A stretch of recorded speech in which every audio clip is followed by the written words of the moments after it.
Boomerang Éditeur Jeunesse présente Slalom, l'île terrifiante. Un livre écrit par Stéphanie Gervais, lu par Nicolas Savard-L'Herbier.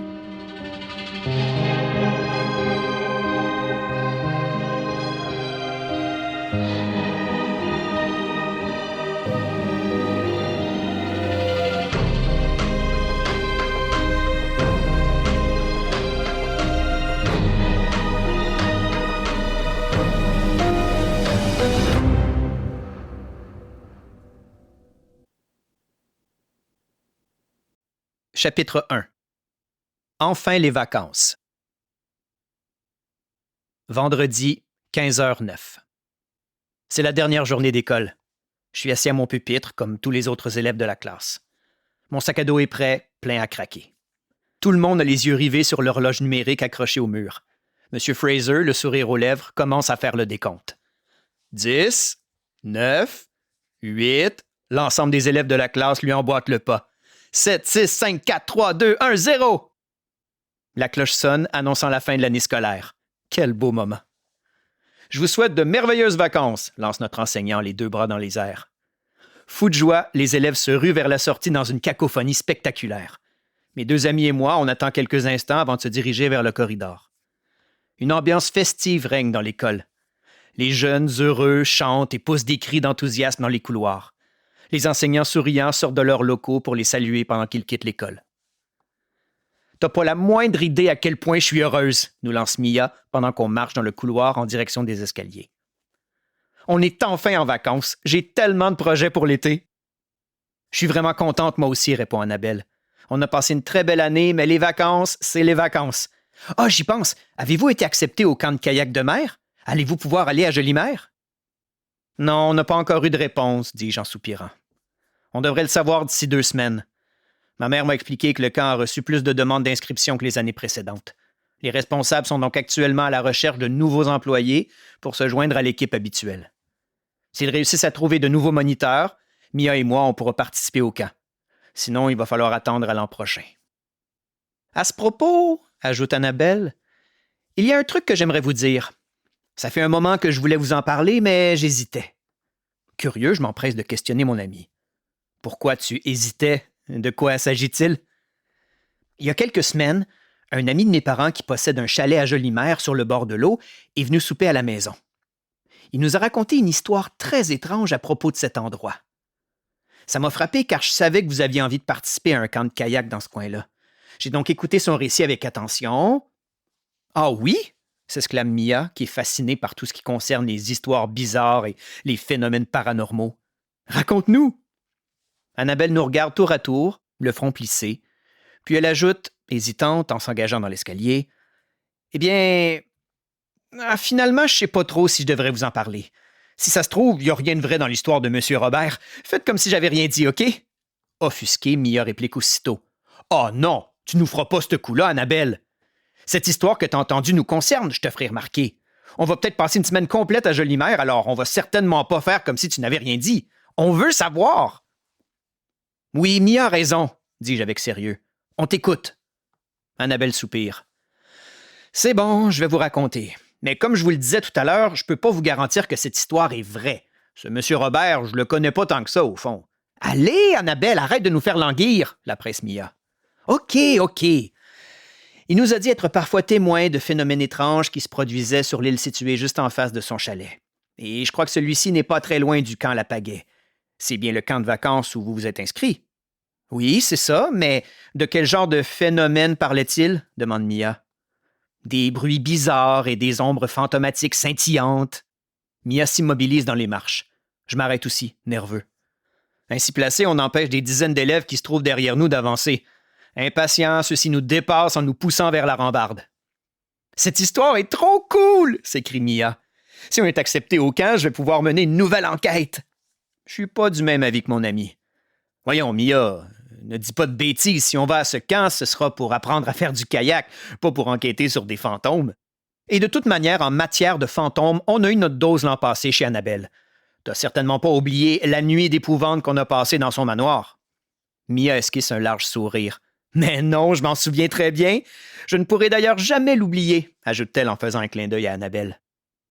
Concernant les phénomènes décrits par M. Robert, dis-je, ils peuvent avoir été causés par un peu n'importe quoi, comme des touristes munis de lampes de poche ou encore des lucioles. Moi, je pense que les mouches à feu pourraient très bien être les responsables de cette lumière fantomatique. Ça tient la route, vous trouvez pas? Et pour ce qui est des bruits étranges, ils peuvent avoir été produits par des animaux. Je tente de convaincre mes amis qu'il n'y a rien d'inquiétant dans cette histoire, mais je dois admettre qu'une partie de moi est intriguée. Je n'ai cependant pas du tout envie de m'embarquer dans ce genre de saga. Je crois que tu te trompes, Mathis, poursuit Annabelle en continuant de marcher droit devant elle. L'île en question est protégée par le gouvernement. Aucun être humain n'a le droit d'y mettre les pieds.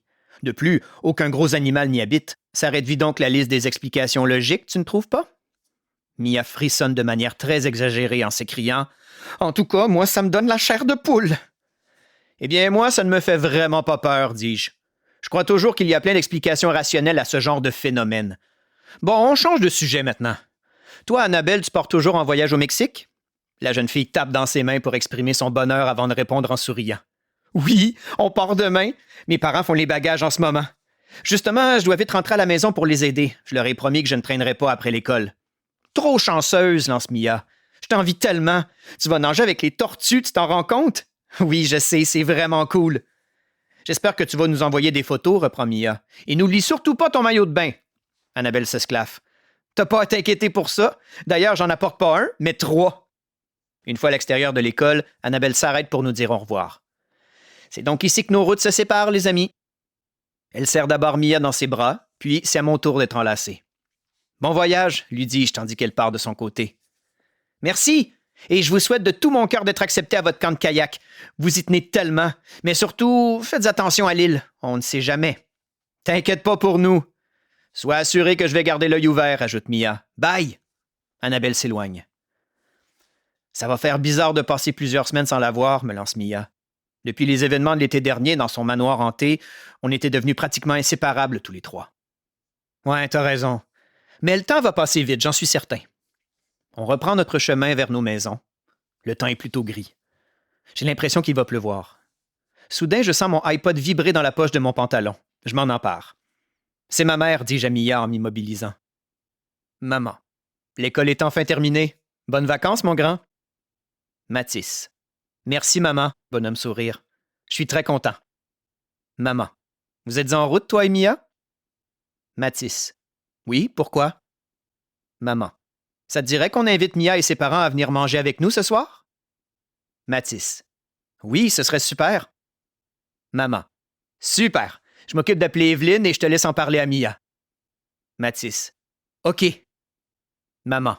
En passant, si j'étais vous, je rentrerais vite à la maison. Il y a une surprise qui t'attend. Mathis. 3 points d'interrogation. Bonhomme songeur. Maman. Tu verras à la maison. Mathis. OK, on arrive. Je tends mon iPod à Mia pour qu'elle lise ma conversation avec ma mère. Super, on soupe ensemble, s'exclame mon ami. Et t'as une idée de ce qui t'attend comme surprise? Connaissant mes parents, ils ont dû nous préparer une petite fête pour le début des vacances. Tu crois? Ouais, c'est leur genre. Mia tape dans ses mains en sautant sur place avant d'ajouter « Yeah, j'adore les petites fêtes! Vite, on y va! » Excitée, elle presse le pas en direction de ma maison. « Hey, mais attends-moi! » Une fois devant chez moi, j'aperçois ma mère installée dans la véranda, un livre dans les mains.